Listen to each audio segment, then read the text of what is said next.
Singing by Shailesh Chaudhary, mixed by Pawan Bihari।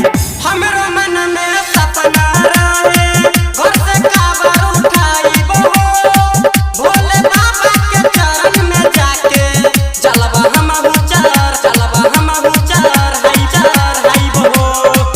हमरो मन में सपना रहे घर से काबर उठाइबो भोले बाबा के चरण में जाके चलबा हम चर हाइबो। मोहन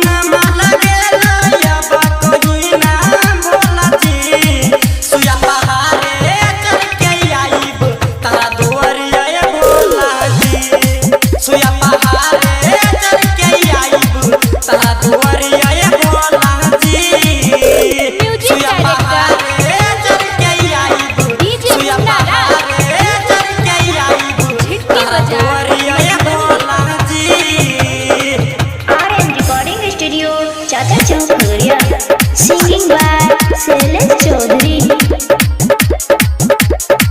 राइटर नंदन मनोज के संग में कमरा उठाइबो चौधरी शैलेश के संग में चलबा हम चढ़ाइबो